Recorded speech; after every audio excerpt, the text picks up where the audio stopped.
todos y bienvenidos a este webinar. Soy Juana González Iregui y hoy vamos a tener una conversación que creo que a muchos de ustedes estaban esperando. ¿Qué está pasando realmente en el sector legal en Colombia en el 2026? No vamos a hablar de tendencias en abstracto, vamos a conversar con 4 personas que están en el centro de esta transformación desde la academia y el Legal Tech, desde una firma especializada en derecho laboral, desde la dirección jurídica de una multinacional financiera y desde una multinacional del sector asegurador. Les presento brevemente a nuestros panelistas. Germán Darío Flores es el director de la Maestría de Innovación en Derecho Digital y Legal Tech de la Universidad Sergio Arboleda y presidente de ALCO, la Asociación Colombiana de Legal Tech. Germán es abogado de la Universidad Nacional y magíster en propiedad intelectual de la Queen Mary, Universidad de Londres. Dirige la Maestría de Innovación y Derecho Digital, como les conté, y preside la asociación. Es árbitro en Derecho Comercial, Telecomunicaciones y Propiedad Intelectual ante las Cámaras de Comercio de Bogotá y Cali. Y es uno de los principales referentes del Legal Tech en Colombia y América Latina. Germán, gracias por acompañarnos. Seguimos por la con Rocío invitación. Lagos. Rocío es la directora de Relacionamiento Laboral y socia de López y Asociados. Es abogada del externado, especialista y magíster en Derecho Laboral y Seguridad Social de la Universidad Pontificia Javeriana, con más de 20 años de carrera en López. Lidera el área de relacionamiento laboral como socia de la firma y ejerce también como profesora de Derecho Laboral Colectivo en la Javeriana, combinando la práctica empresarial de alto nivel con la formación de nuevas generaciones de abogados. Bienvenida, Rocío, y gracias por acompañarnos. Natalia Alarcón, mil gracias por estar con nosotros. Natalia es la Head of CIB, Corporate and Institutional Banking, en BNP Paribas Colombia. Lidera el área de Corporate and Institutional Banking. Es una de las BNP Paribas Colombia es una de las instituciones financieras multinacionales más importantes del mundo. Desde esta posición gestiona los requerimientos jurídicos, regulatorios y de cumplimiento de una entidad financiera global operando en el mercado colombiano, articulando estándares internacionales con la normativa local y representando la perspectiva del cliente corporativo de primer nivel. Y los últimos serán los primeros. Catalina Gaviria, gracias por estar con nosotros también. Catalina es la vicepresidente legal de SBS Seguros Colombia. Es abogada de la Javeriana con trayectoria en el sector asegurador colombiano. Actualmente forma parte del equipo directivo de SBS Seguros, donde combina su formación jurídica con la gestión estratégica en una industria en plena transformación digital y regulatoria. Aporta al webinar la perspectiva del derecho aplicado al sector de seguros y la visión de quien navega la intersección entre regulación, innovación y servicio al cliente corporativo. Entonces, bueno, pues como podrán ver, tenemos un panel excepcional de invitados que muy amablemente se han unido para acompañarnos y espero que para todos sea de mucha utilidad e interés oír sus posiciones y sus comentarios sobre los temas que vamos a tratar. Entonces, vamos a empezar a hablar en esta primera sección sobre un diagnóstico general. Y les voy a hacer una pregunta que es para todos. La primera pregunta es, si tuviéramos que hacerle una radiografía al mercado legal colombiano hoy, ¿cuál es la imagen que cada uno ve desde su posición? ¿Qué está cambiando y qué sigue igual? Si les parece, empecemos por Catalina. Hola, buenas tardes. Ya hasta se me cayó esto, pero bueno. Pues mira, la verdad es que para nosotros lo que yo veo es que pues el cambio sí es importante. Vemos que hay normas que son más globalizadas, es decir, ya no es un tema de lo que pasa en Colombia, es todo el regulador colombiano copiando todas las normas que existen a nivel global. Vemos un tema muy fuerte de protección al consumidor financiero. Vemos también una tendencia muy grande en el tema de protección de datos como algo, nuevamente, una de las normas como mayormente globalizadas. Y últimamente, por supuesto, estamos viendo una forma de hacer negocios de manera digital que, por supuesto, al cambiar el negocio, pues cambia también la forma como los abogados tenemos que empezar a asesorar a las compañías respecto a la manera como se hacen los diferentes negocios. Empiezan a surgir diferentes riesgos de naturaleza legal para la compañía. Pensemos en que antes pues los negocios eran persona a persona. Ahora pues ya tenemos millones de formas para acceder a los clientes, algunas de ellas incluso virtuales, y con eso nos exponemos a riesgos de diferentísima naturaleza, en donde pues se mezcla el riesgo tecnológico y legal de manera supremamente importante. Y por el otro lado, también siento que hay un tema importante de cambio en la eficiencia en los costos. Es decir, la asesoría legal externa ya tiene que ser absolutamente eficiente en costos, eh, porque los márgenes de los negocios cada vez están siendo más reducidos, y en este orden de ideas, pues también exigen a las áreas legales, pues manejar también de manera eficiente sus gastos. Entonces creo que como que esas son las cosas que yo percibo, pueden estar cambiando de manera importante en nuestro sector legal. Super, Catalina, gracias. ¿Y tú, Rocío, qué opinas? ¿Cuál es la perspectiva desde el lado de la firma? Porque claramente acá tenemos dos caras distintas de toda esta ecuación o de este ecosistema legal. Entonces, cuéntanos, ¿tú qué opinas?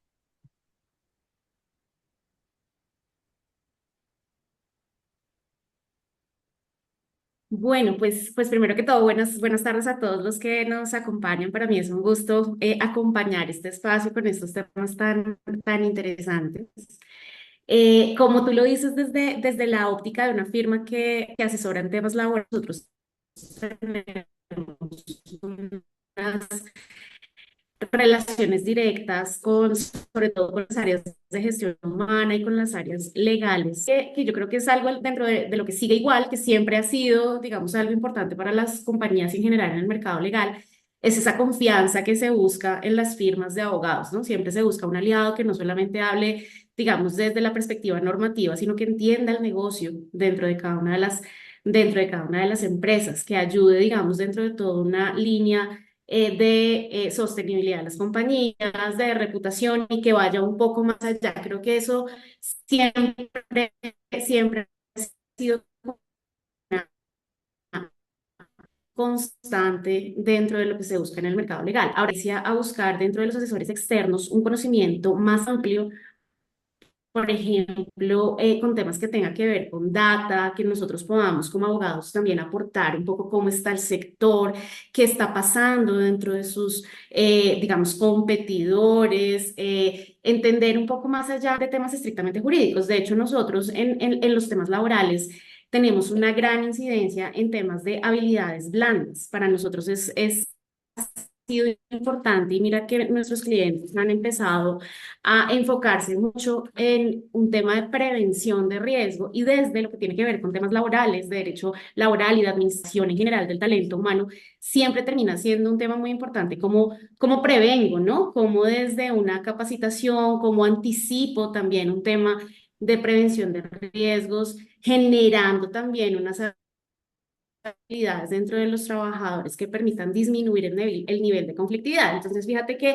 un poco desde lo que se puede estar buscando, lo que nosotros pedimos que buscan los clientes es más allá del abogado que apaga incendios, es un poco el abogado que puede convertirse en un aliado para prevenir justamente la conflictividad generando ese tipo de herramientas. Y creo que otra cosa que ha sido súper importante dentro de lo que puede estar cambiando es que se busca una afinidad realmente con la tecnología, que desde las firmas de abogados y desde las oficinas también nos podamos hablar con todas las herramientas tecnológicas que utilizan las mismas compañías. Entonces, para las compañías tener un abogado, tener una firma que de alguna manera no se habla de manera directa con esos avances o con esas optimizaciones de tiempos que se hacen a través de herramientas tecnológicas suele ser un tema, digamos, importante dentro de la decisión. Eso para nosotros mejora tiempos, ayuda también, digamos, dentro de nuestros equipos a optimizar también la labor de los abogados. Digamos que lo resumiría en estas tres cosas que te comento. Ok, maravilloso, gracias, Rocío. Si les parece, vamos con Natalia y dejamos a Germán al final, porque él tiene una perspectiva desde la academia que es un poco diferente, me imagino. Entonces, cuéntanos, Natalia, ¿tú qué opinas frente a esta pregunta? Em, Comparto todo lo dicho en particular por Catalina, pues las dos compartimos la práctica in-house en entidades multinacionales que además están en el ramo del sector financiero, pues ella Ujú. seguros, un poco más, una práctica un poquito diferente, pero comparto todo lo dicho. Que añadiría frente a esto? Algo que nos pasa, que un gran cambio que se ha dado es muchas regulaciones extranjeras impactando la operación local. Pues necesitamos comenzar a entender mucho más este aspecto globalizado del derecho que antes, pues por lo menos cuando yo fui a la universidad le decían a uno un principio básico del derecho es que aplica según la jurisdicción, ¿no? Entonces, pues que yo no puedo aplicar normas colombianas en Estados Unidos ni normas de Estados Unidos en Colombia, pero si hay algo cierto para una multinacional financiera es que tenemos un cuerpo normativo que ya excede la jurisdicción. Eh, Eso, por un lado, ha sido un cambio que ha tenido el sector legal, por lo menos desde mi lado, en los últimos años. Por otro lado, con la entrada de nuevas tecnologías, realmente una autoevaluación y reevaluación de en dónde las áreas legales realmente añadimos valor.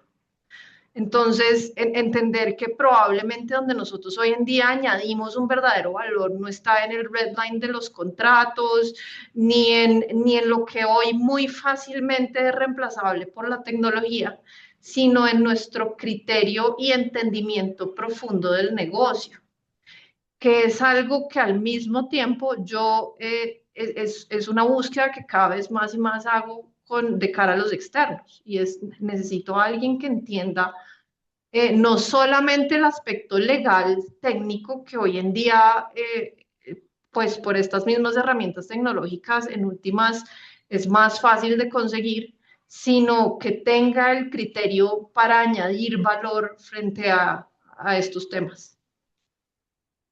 Súper importante, estoy de acuerdo contigo. Y eso también se ve desde las firmas, como lo decía Rocío, ¿no? El tema no es solamente ser abogados puros, jurídicamente y técnicamente formados para, sino también tener claridad sobre el negocio, que es lo que abre puertas y genera alianzas a largo plazo, que termina siendo lo que busca el abogado in-house cuando está buscando consultores externos. Entonces, creo que eso es un punto muy rescatable de esta primera parte.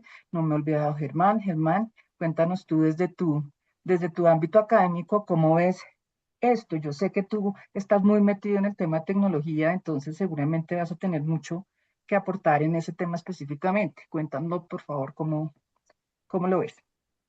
Sí, pues mira, yo creo y yo veo que la profesión jurídica hoy está transformándose al igual que otras ramas del conocimiento en todo lo que tiene que ver con la adaptación de tecnologías emergentes.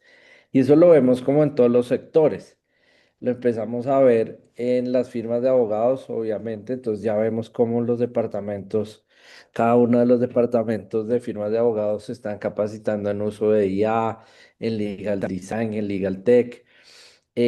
Lo vemos también en las empresas, en todos los departamentos jurídicos de pequeñas, medianas y grandes empresas e inclusive en la justicia. Y en la justicia vemos unos esfuerzos en Colombia muy grandes del Consejo Superior de la Judicatura por capacitar jueces, operarios judiciales, magistrados. Y todo esto hace parte pues de la transformación tecnológica que está sufriendo el derecho. Sin embargo, a mí me preocupa algo y lo hablaba esta semana en LinkedIn, aunque esto creo que lo espero que lo discutamos ahora más adelante, es cómo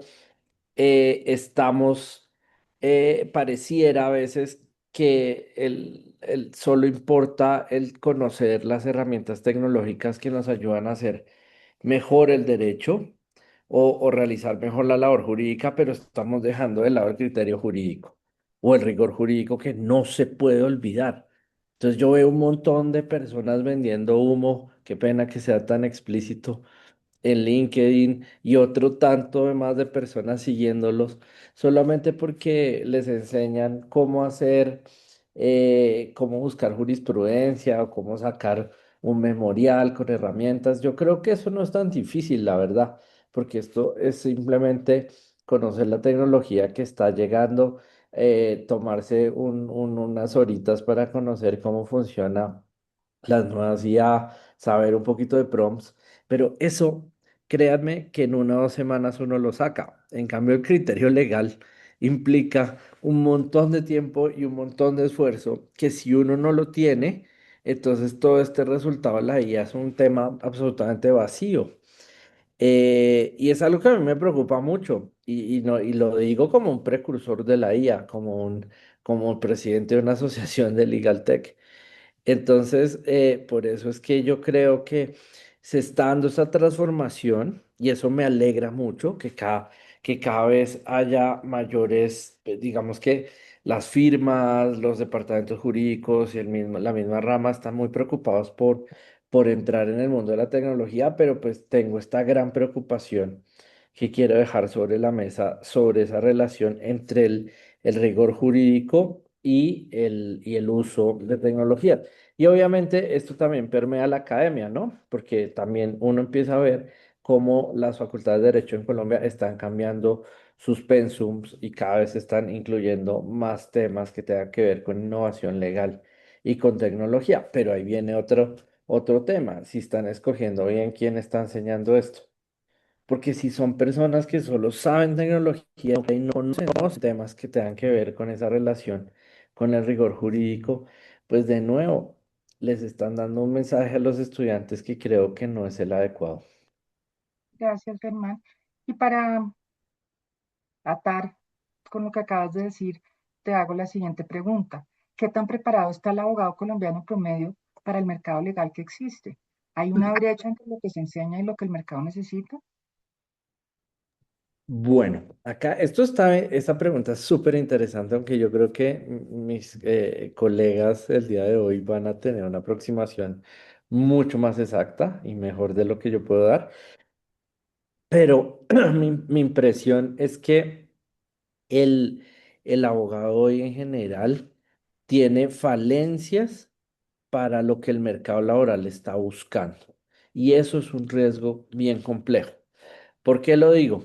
Lo digo porque finalmente el problema con los abogados que están formando en este momento es que no están ni de aquí ni de allá. Es decir, te cuento algo, los abogados que se formaron en un modelo muy tradicional, pues les tocó estudiar un montón.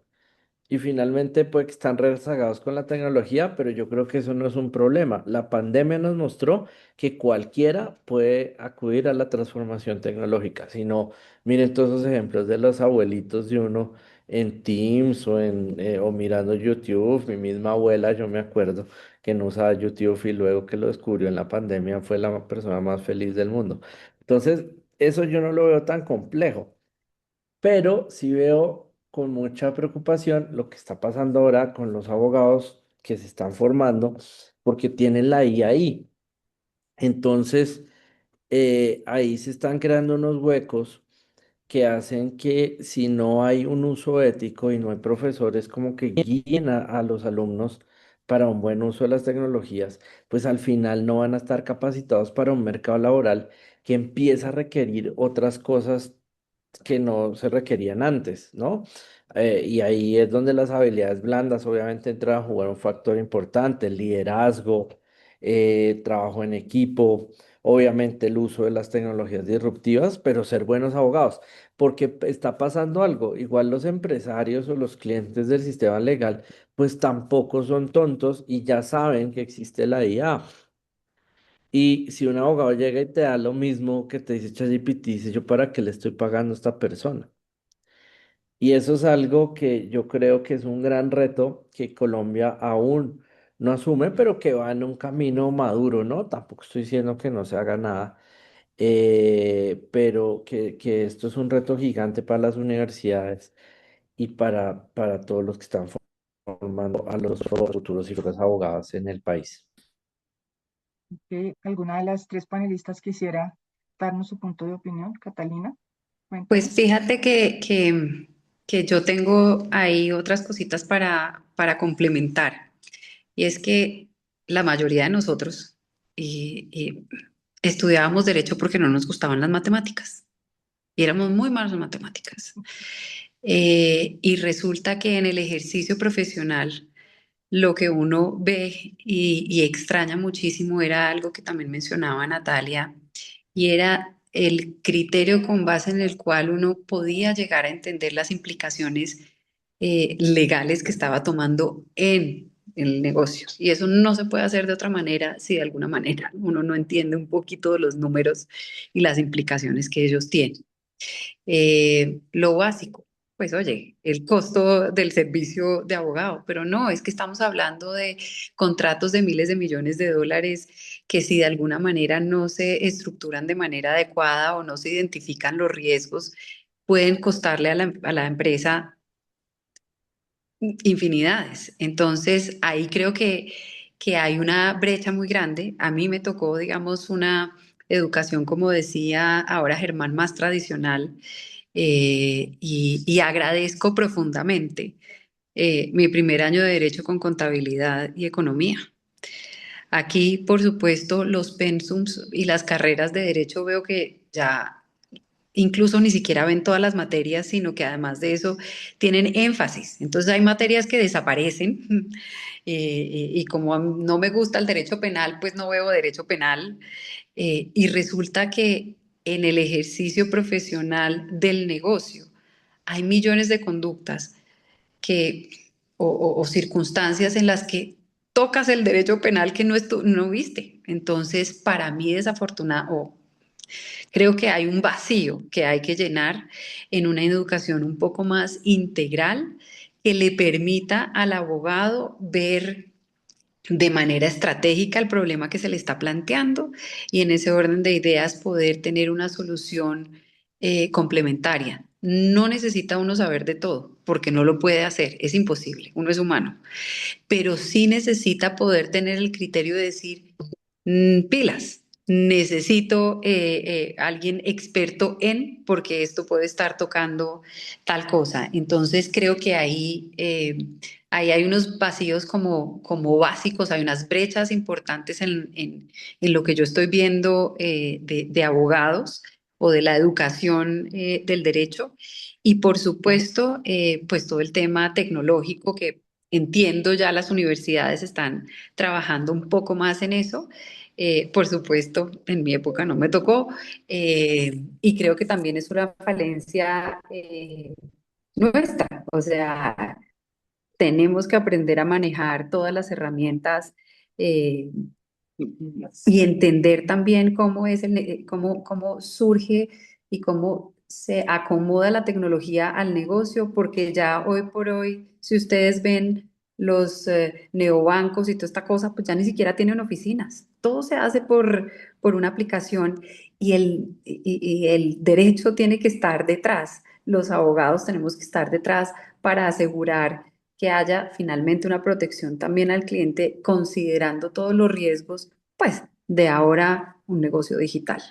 Entonces, pues más allá que enseñar las, no sé, herramientas tecnológicas legales de, no sé, revisión de documentos, comparación de documentos, pues que obviamente es importantísimo y que hacen más eficiente el trabajo, creo que hay un tema como de negocio que hay que considerar de manera súper importante. Y bueno, creo que más adelante lo podemos tocar, pero solamente para dejarlo pues enunciado, hay un tema eh, de ética en el derecho y bueno, ahora ética en el uso de las IAs, porque pues todo el tema de IA trae unas potencialidades inmensas para, por ejemplo, en mi negocio, definir tarifas, establecer políticas de suscripción que tienen una connotación o que podrían eventualmente generar una discriminación en temas que afecten a la población. Entonces ahí, en el tema de IA, reforzar todo el tema de ética, pues de ética en el uso de esa IA. Ok. Natalia. Yo quisiera añadir, yo también siento que estudié en un momento donde el derecho era bastante tradicional. Uno estudiaba argumentación y como 8 clases de argumentación, de escritura, de lectura, de método de PBLs, un montón de temas de estos y estudié bastante. Pero incluso yo cuando me gradué de la universidad sentí que había una brecha gigante entre lo que me habían enseñado en la universidad y lo que me pedía el mundo profesional, incluso en esa época. Eh, entonces, pues creo que esa sensación es constante y es porque la universidad pues es muy académica y al final aterrizar a la práctica es muy difícil. O sea, cuando uno coge un chino recién graduado, por mi área pasan trainees y yo educo muchos trainees y los coge recién graduados o incluso en últimos semestres de la universidad. Uno tiene que empezar por cosas muy básicas. O sea, donde le dicen a uno, pero ¿cómo escribo un correo? Pero ven, o sea, tienes que hacer esta inscripción en la Cámara de Comercio. ¿Y cómo la hago? Soluciona. Entonces, como que ese impulso y ese empuje no te lo da lo académico y es la esencia del mundo profesional, es ese soluciona. O sea, entiende, está bien, yo te voy a poner los retos acordes a tu, estás recién graduada, no te voy a poner a hacer un contrato de un crédito sindicado a 500 millones de dólares, pero tienes que saber solucionar el problema de cómo registrar un acta en la Cámara de Comercio. Y a veces siento que incluso se congelan con las cosas más básicas, donde uno tiene como que tomar de la manito y explicar demasiado, además acompañado de, siento yo, una baja tolerancia a la frustración y una poca capacidad de concentración. O sea, uno los logra retener por 15 minutos, eh, pero y además, la verdad, y admito, eso no es un problema solamente de las nuevas generaciones. Hoy en día eso pasa con mucha gente. Todos estamos tan acostumbrados a tener el celular en la mano y a tener estímulos constantes que la atención de todo el mundo cada vez está más dispersa. Entonces, esos soft skills, incluso por encima de los temas técnicos, es algo que falta mucho y que genera un gap muy grande entre lo que tú esperabas cuando hacías un parcial en la universidad y lo que tú esperabas que fuera una recompensa de haber hecho bien un parcial, a lo que esperas cuando llegas al mundo profesional y cómo tienes que desarrollar tu trabajo. Y creo que ese es un problema que viene de muchos años atrás y que las universidades hasta ahora no han logrado solucionar del todo. Y del lado de la IA y un reto muy grande que yo veo y que estaba analizando desde el lado de mi área es, yo aprendí y formé mi criterio jurídico con muchas de las cosas que hoy en día hace la inteligencia artificial. O sea, yo aprendí a identificar riesgos en los contratos haciendo red lines y corrigiendo el contrato, yendo cláusula por cláusula. Aprendí atención al detalle cuando me volvían el contrato y me decían, es que esto está mal citado, es que mira, te equivocaste en el numeral. Hoy en día, uno de los grandes retos que yo me he planteado es, ¿y yo cómo voy a educar a mi junior para que en 10 años pueda reemplazarme a mí? Porque es algo que realmente en este momento donde yo digo es que muchas de estas cosas ya las hace la inteligencia artificial. ¿Cómo voy a formar ese criterio para que esa persona en un futuro pueda hacer el cargo que yo estoy haciendo? Porque es que lo veo, es algo en lo que tenemos que pensar y en lo que las universidades tienen que pensar, y es cómo vamos a lograr desarrollar esas habilidades si ya la inteligencia artificial hace mucho de lo que generaba el aprendizaje en ese puesto junior. Tienes razón. Rocío, ¿tú quisieras agregar algo? Veo que sí, dices que sí. Creo que todos Estoy estamos absolutamente de alineados acuerdo con con los todo lo que ha comentarios dicho de Natalia. Natalia. De acuerdo. Sí, realmente este tema de formación y de mentoría de nuevas generaciones dentro del derecho sí tiene unos retos básicamente asociados a lo que mencionaba Natalia, y es que sí hay una generalidad de querer alcanzar las cosas muy rápido, de querer merecer todo muy rápido, sin, como saltándose un poco el proceso, que al final es lo que termina formando al abogado, como decía Natalia, el hecho de tener que hacer la tarea, de devolverse, de revisar, eso finalmente es lo que termina dando el criterio jurídico dentro de la formación del abogado. Pero adicional a todo este tema de IA, yo creo que parte de lo que sigue siendo necesario que se siga desarrollando dentro de las universidades es un tema más de habilidades gerenciales, de estructuración de proyectos, porque siento que llegamos todos los abogados muy jurídicos y de hecho, no sé si a ustedes les ha pasado, pero en algunas ocasiones hasta el hecho de ser abogado es visto como medio negativo, ¿no? Como, no sea tan abogado. Y creo que esa es justamente una solicitud un poco del negocio, de decir, venga, piense 360, piense que esto no es la norma por la norma, esto es la norma en función de un negocio y en función Total. de que se tenga un resultado y en función de que podamos vender, en función de que podamos crecer, que podamos expandirnos. Entonces, creo que esa visión un poco más ampliada no se da normalmente dentro de las universidades porque uno está muy enfocado en la estructura, en el concepto jurídico, en la metodología, y eso es de las cosas que más podría impactar realmente en esa adaptación que tienen los abogados en el mundo real, en la vida real. ¿ok? Eh, y yo sumo algo que veo yo desde el ejercicio de lo que yo hago cuando aproximo firmas o abogados in-house o en general cualquier actor del sector legal, buscando precisamente entregarle herramientas para que pueda efectivamente desarrollar eso, porque se encuentra uno abogados que fueron formados muy seguramente más o menos en las mismas generaciones que estamos nosotros, que es abogado puro. Y desafortunadamente, como lo dicen todos, pues el abogado hoy en día, como cualquier otro profesional, tiene que ser integral. Entonces, cuando volvemos al tema de los números que hablaba Catalina, o cuando hablamos de liderazgo, o cuando hablamos incluso de decirle a un abogado en una firma que lleva 20 años haciendo las cosas de una forma, que tiene que salir con un método a buscar clientes, inmediatamente empezamos a generarnos rechazos, pero pues la realidad es que, y no estamos no estoy hablando de inteligencia artificial, estoy hablando del día a día sin involucrar estas herramientas adicionales, pues yo no sé hacer eso, no quiero aprender, me cuesta mucho trabajo moverme de mi zona de confort, porque además es donde tengo seguridad y es donde yo me crié y salirme de esa caja o de esa, sí, de esa zona de confort es muy difícil, a pesar de que todos ya sabemos que es una necesidad, cambiar mentalidades y cambiar culturas es un tema complicado.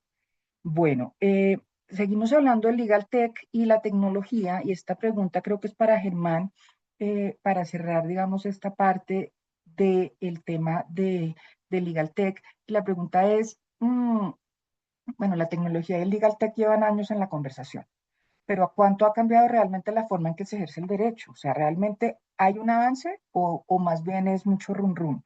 Germán, ¿tú qué opinas?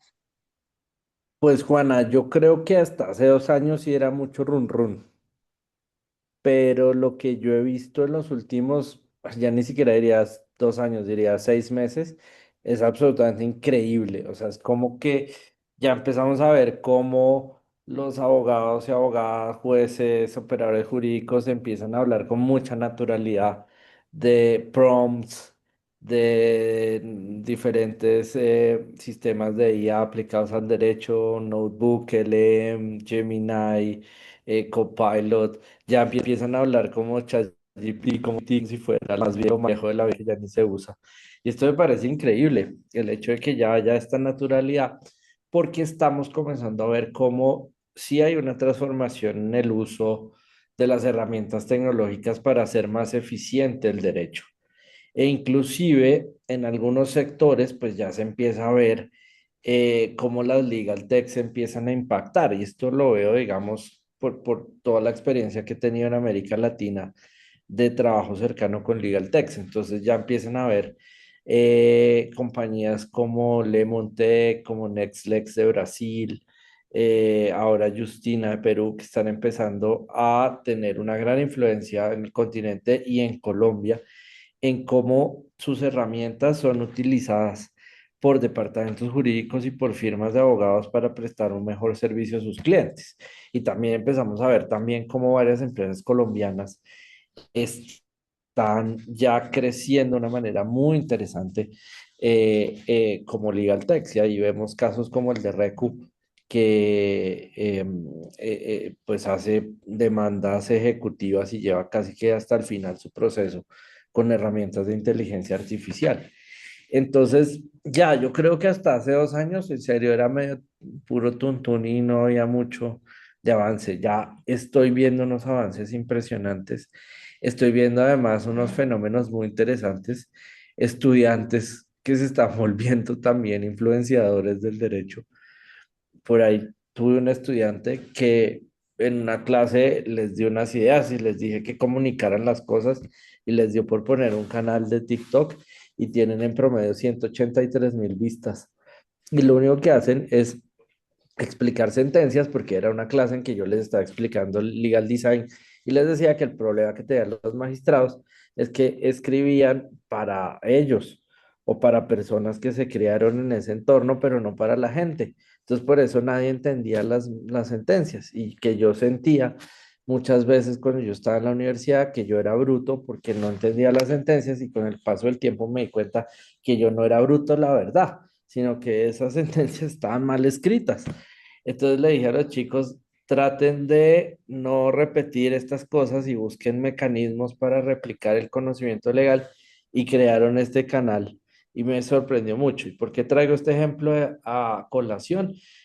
Porque, y les podría hablar de muchos más ejemplos en todo el país, porque ya los estudiantes están empezando a innovar, a crear herramientas de IA para sus tareas, a hacer legal design, a adaptar la tecnología. Entonces, esto me parece que es increíble el cambio que estamos viendo y a pesar de que en el derecho y especialmente en Colombia hemos tenido una posición muy conservadora con lo relativo a los cambios, pues yo sí noto que hay un ambiente muy propicio en este momento para esa adopción de tecnología.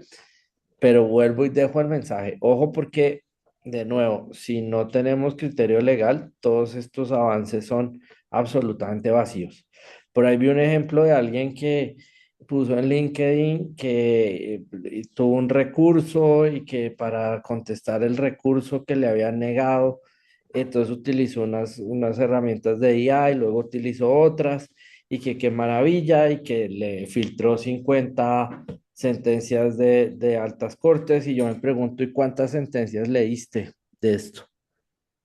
Porque esto de andar creyendo todo lo que dice la IA así tan solo, pues a mí me preocupa mucho. Y no digo que uno se tenga que leer las 50 sentencias, pero al menos léete una o dos para saber de qué está hablando la IA. Y eso a mí me preocupa mucho. Sí, Pero no estamos en un tuntún, estamos en un momento increíble de avances tecnológicos en el derecho. sí. Y ya para cerrar ese tema, te pregunto a ti, ¿cuál es la habilidad o competencia que sientes que más le falta al ecosistema jurídico para continuar dando ese salto? O para, sí, no sé si es continuar la palabra, pero para seguir el proceso. Bueno, yo creería que lo que tenemos que hacer es un poco poner a dialogar a estos abogados y abogadas tradicionales que han hecho un derecho, pues digo, el sistema jurídico ha tenido líos, pero ha tenido líos en todo el mundo, no solo en Colombia. Pero yo creo que si nos ponemos a hablar, a dialogar a los abogados tradicionales que han forjado el derecho de Colombia con todos estos innovadores, van a salir cosas fantásticas. Y ahí yo creo que las habilidades que le hacen falta pues, a los estudiantes al salir, pues son eh, un poco de mayor sensibilidad con estos temas tecnológicos, sin duda alguna. Mire, ya Catalina nos lo decía en su respuesta, que me pareció fantástica, es entender todo el negocio. Es que a veces hay que entender que estamos en una industria legal, aún si somos magistrados o si estamos en la rama. Claro, no estoy diciendo que los magistrados vayan a cobrar por sus sentencias o hacer corrupción o algo así, no, pero hay que entender todo lo que hacemos en la industria legal como un negocio. Y en ese sentido, a veces veo que los estudiantes no salen con esas habilidades, o sea, no entienden todo lo que está pasando y a veces se hiperespecializan. Como, y ahí estoy muy con Catalina, porque el hecho de que a mí no me gusta el derecho penal no quiere decir que no me sea útil en algún punto. No, mira, a mí no es que me gustara mucho el derecho penal, pero yo en algún momento de la vida me especialicé en propiedad intelectual y hay unos delitos contra la propiedad intelectual que si yo no entiendo la diferencia entre los tipos penales y las responsabilidades emanadas de un juicio civil por responsabilidad civil extracontractual o contractual de vulneración de derechos de autor, pues voy a tener un vacío muy grande al asesorar a un cliente, porque son lógicas diferentes. Entonces, en ese sentido, sí, yo creo, Juana, que falta una visión un poco más holística de lo que es el negocio legal hoy en día en todas las ramas. ¿Alguien que quisiera complementar esa respuesta que nos dio Germán? Juana, sí, yo estaba aquí revisando todos los temas y tenía un ejemplo, y es que hace unos días estábamos utilizando con el equipo de abogadas de mi oficina, utilizamos Copilot para buscar una pues mayor facilidad en alguna eh, pues, en una consulta que nos hicieron. Las tres hicimos un prompt diferente en nuestro computador. A las tres nos salió respuestas diferentes. Eh, y en efecto, necesitamos de un criterio muy grande para saber exactamente cómo incluso hacer la pregunta para que la respuesta que salga de la inteligencia artificial y de las herramientas sea la adecuada. Si no hacemos bien la pregunta, no nos sale bien la respuesta. Punto número uno. Punto número dos, también relacionado con el tema de criterio. En este momento, la IA se está inventando cosas. Y entonces, por ejemplo, decía que debíamos tener o cumplir con determinados requerimientos legales que en la norma no estaban y que inicialmente en la respuesta aparecían. Y mira, nos tocó leer 70 veces la norma y buscar cuál era la fuente con base en la cual la IA nos estaba dando la respuesta invocando la norma, pero es que resulta que era la interpretación de un artículo que ella encontró en otra parte. Entonces, eso me parece supremamente complejo y también pues rescato el comentario que al principio hacía Germán en el sentido de que si en realidad nosotros no nos ponemos como unos revisores de lo que expide la IA, pues oye, ¿para qué nos necesitan? Pues ChatGPT es gratis, ¿eh? Eso de una parte.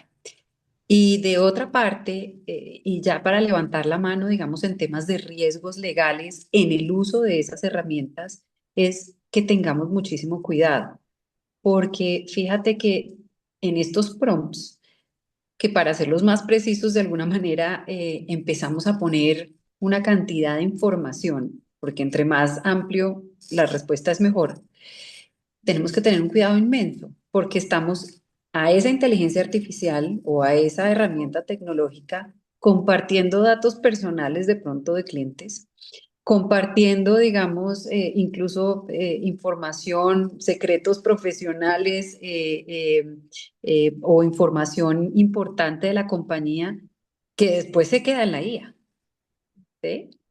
Entonces, hay que también ver cómo hace uno para internamente regular qué herramienta va a utilizar, con qué capacidades de protección para que los datos de sus clientes, en un caso, y la información corporativa no salga al mundo general de que después la gente lo pueda consultar.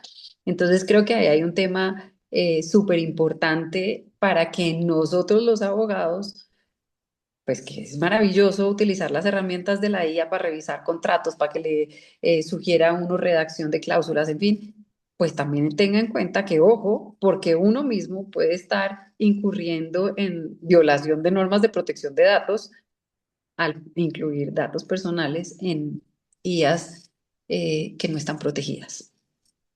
Claro, y si sumamos eso a lo que contaba Natalia de, voy a decir, estas generaciones que buscan todo rápido, que buscan Claro. las soluciones rápido, que todo tiene que ser para allá, pues evidentemente lograr esa meta, digámoslo así, eh, expone aún más o genera aún más riesgo porque yo realmente lo que necesito es darle una respuesta a mi jefe, digamos que ponemos Total. zapatos, Mm. entonces evidentemente sí se puede llegar a meter la pata fuertemente con la información que se da a las diferentes herramientas para encontrar soluciones. Entonces pues creo que todos estamos alineados en que efectivamente ese es un hecho. Rocío, ya te iba a dar la palabra.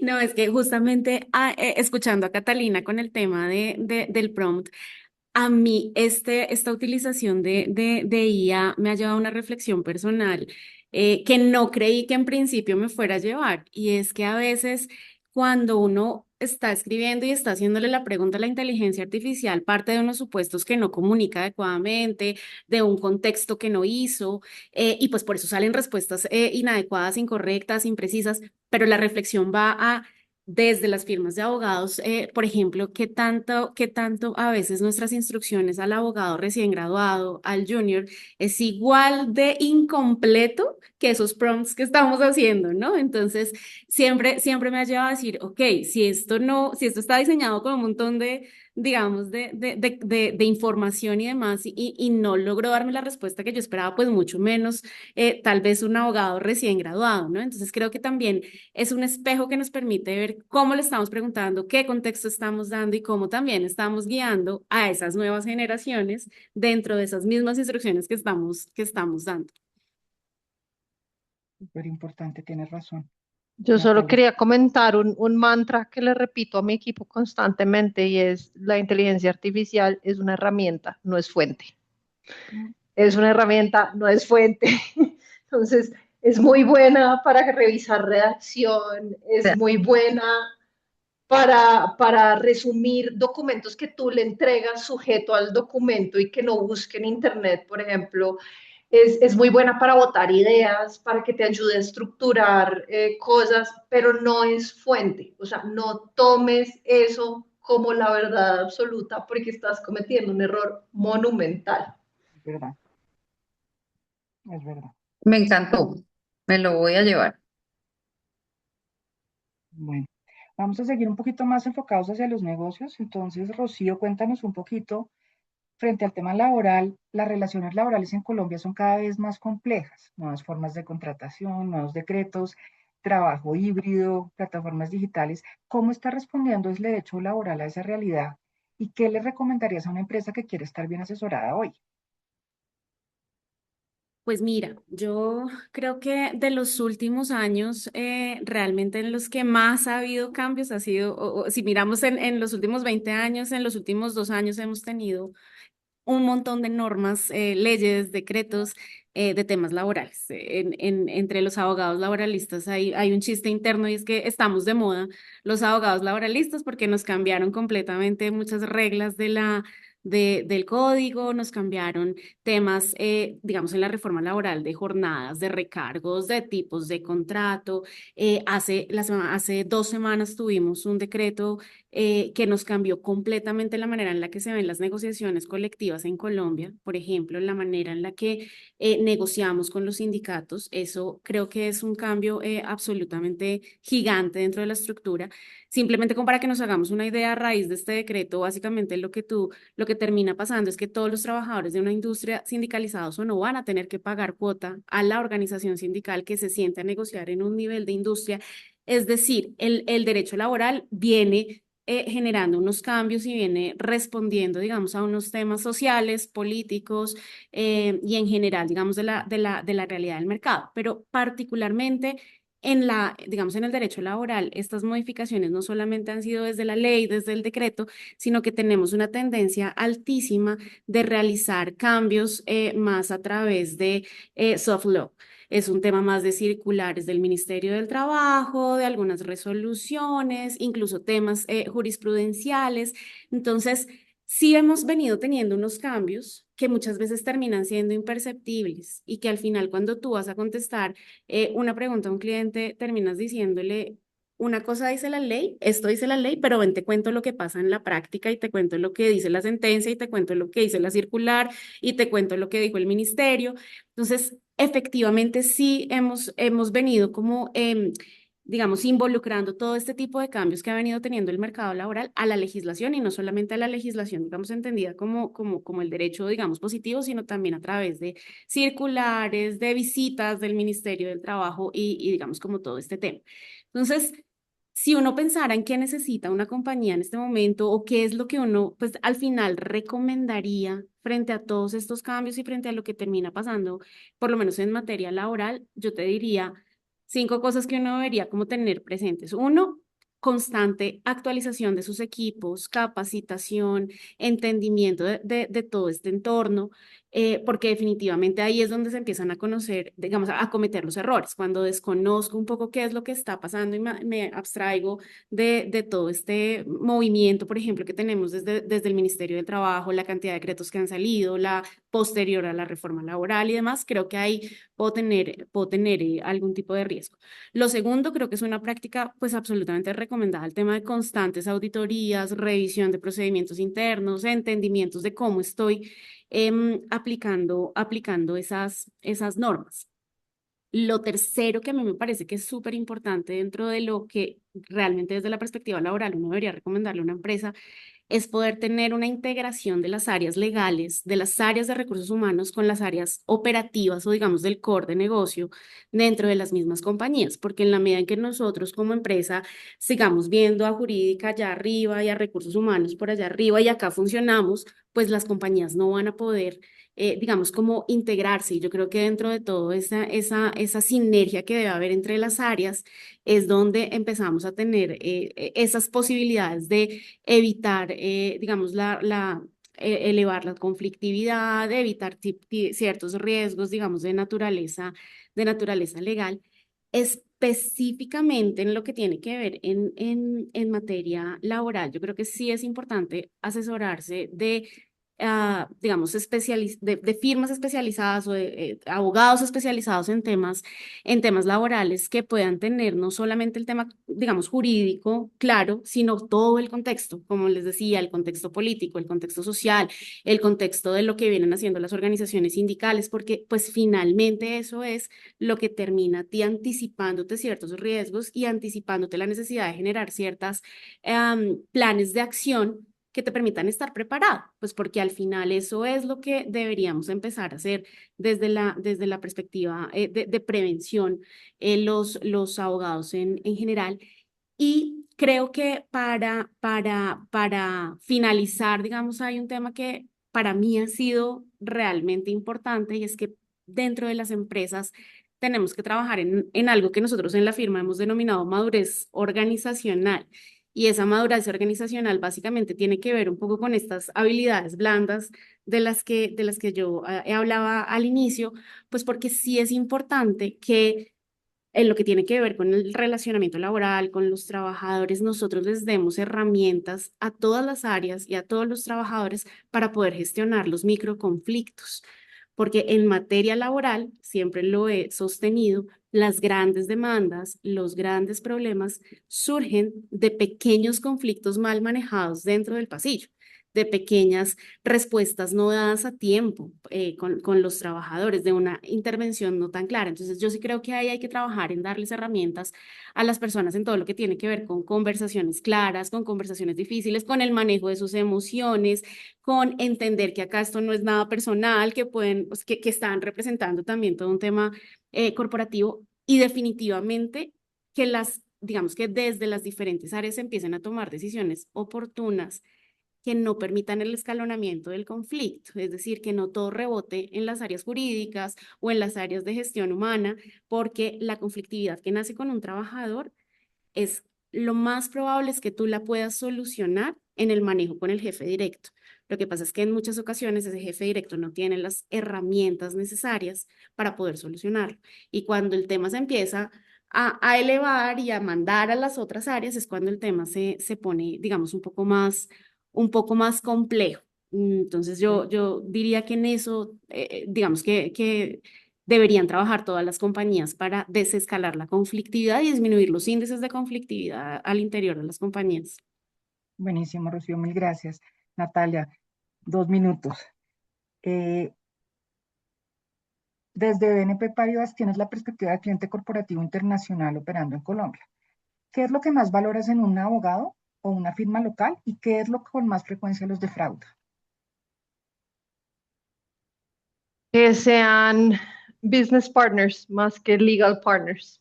Ok, Que tengan a ver, mi negocio es un perro a cuadros, así decimos. BNP Paribas no es un banco tradicional, no hacemos lo que hace todo el mundo, somos un outlier.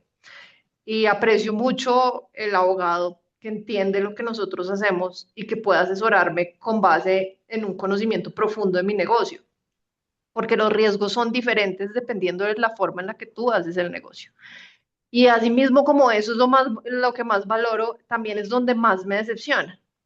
ok, Cuando yo voy a probar firmas nuevas, por ejemplo, siempre que pido un concepto, por sencillo que sea, siempre ofrezco mi tiempo para sentarme con el abogado y poder hablar, explicarle mis expectativas, explicarle dónde viene la pregunta y explicarle cuál es como el entregable que necesito bajo la pregunta. Y he tenido abogados que me dicen, no, no, tranquila, no pasa, no, yo te... Y efectivamente me mandan el concepto y cuando me lo mandan no es lo que yo no te sirve. esperaba. Claro, claro, Entonces, eso me genera a mí una gran frustración porque lo que muestra es el abogado no tiene el interés claro.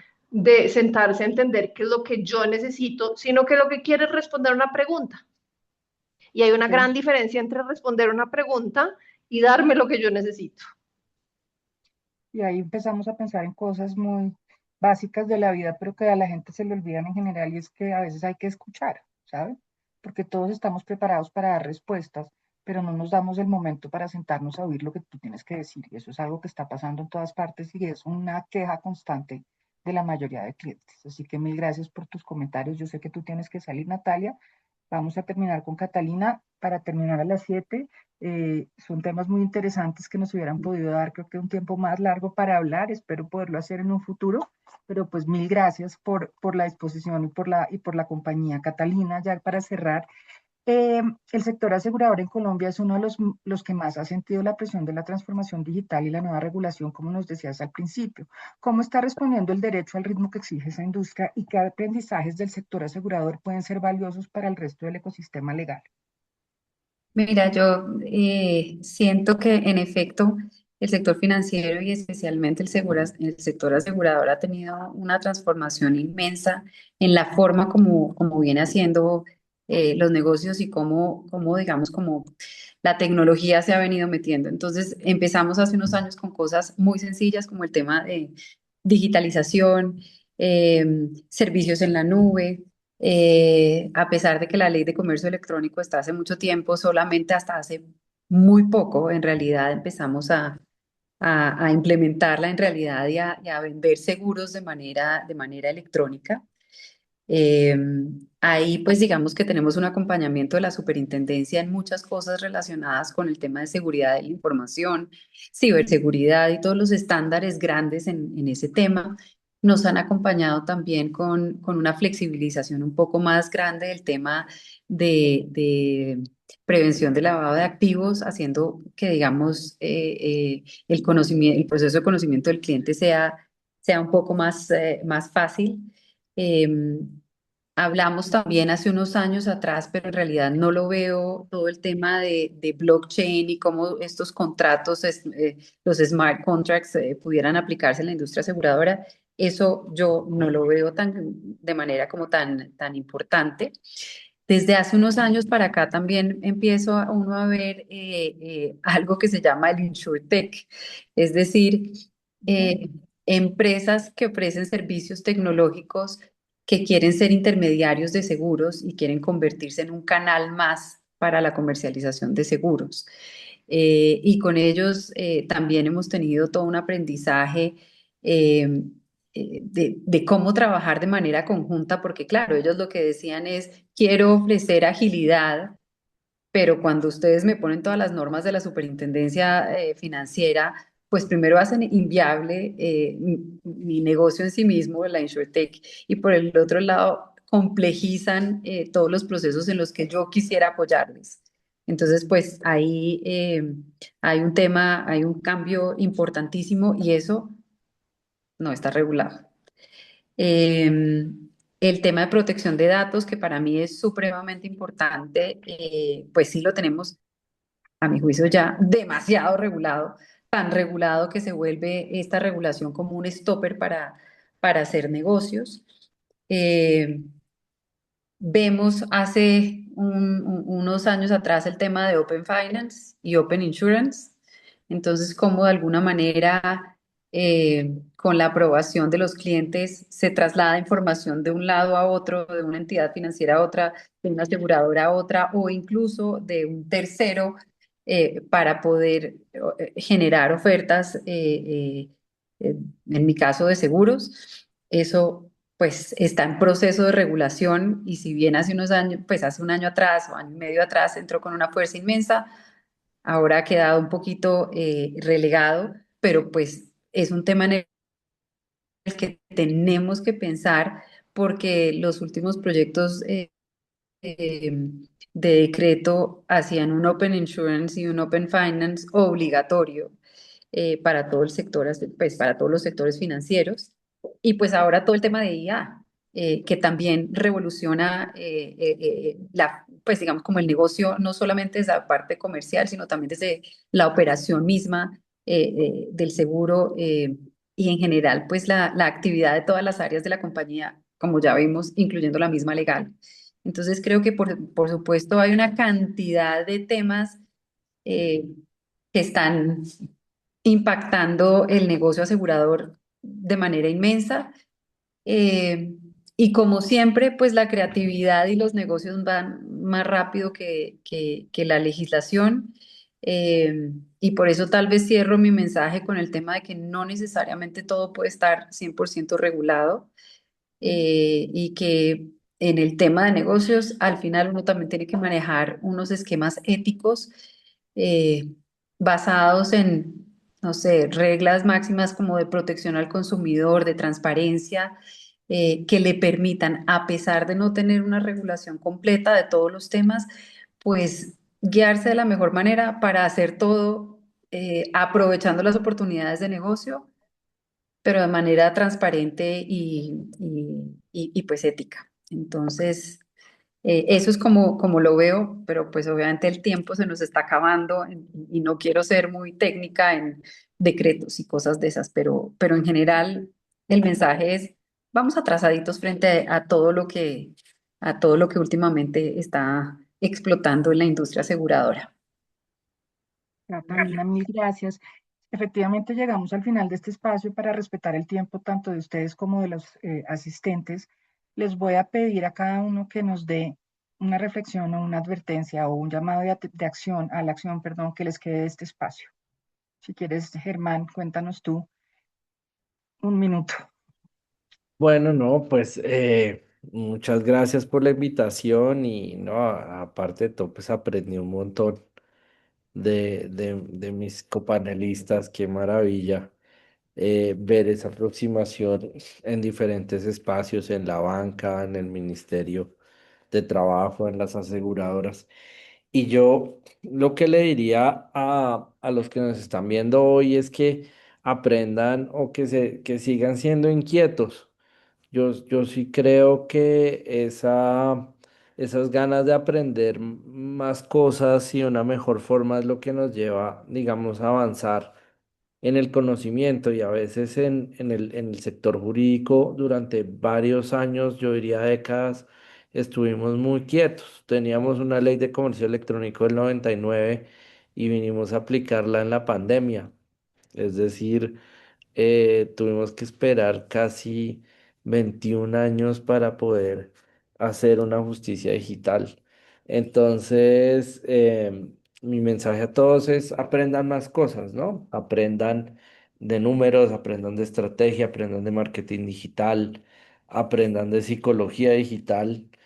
Alguna vez tenía una pelea con los penalistas porque en Colombia hicieron una modificación al Estatuto de Justicia en el cual los jueces de todas las jurisdicciones podían hacer audiencias online, excepto los penales, porque en penal es obligatorio que la audiencia de juzgamiento, es decir, ya la final, tenga que ser presencial. Y yo dije, pero ¿por qué hacen esto?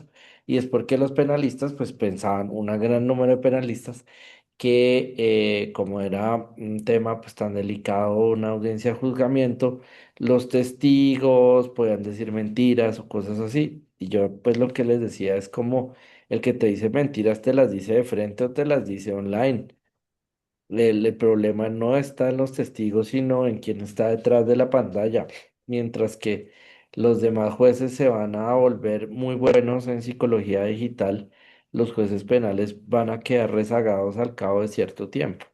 Entonces, traigo este ejemplo solo para invitar a todos y a todas a que no se queden solamente con las cosas que aprenden en la universidad, sino que entiendan este negocio legal, entiendan estas perspectivas de qué es lo que buscan los clientes hoy, porque tenemos una gran competencia llamada IA, y si nosotros repetimos exactamente lo mismo que dice cualquier código o lo mismo que dice la IA, pues nos van a reemplazar o sencillamente no nos van a volver a llamar. Y esto es algo que tenemos que entender. Buenísimo, Germán. Mil gracias, Rocío. Comentario, advertencia, preocupación. No, no, una invitación a no resistirnos a los cambios, a flexibilizar nuestras mentes, a abrir, abrirnos a nuevas posibilidades, a sacar provecho de todas las herramientas que existen para poder tener esa visión mucho más 360 de la que hablábamos, para poder aportar como abogados en la construcción de los negocios, en la construcción de empresas y en general, digamos, en la construcción de proyectos en los que los abogados podemos aportar muchísimo más que simplemente el conocimiento en leyes. Perfecto, mil gracias, Catalina.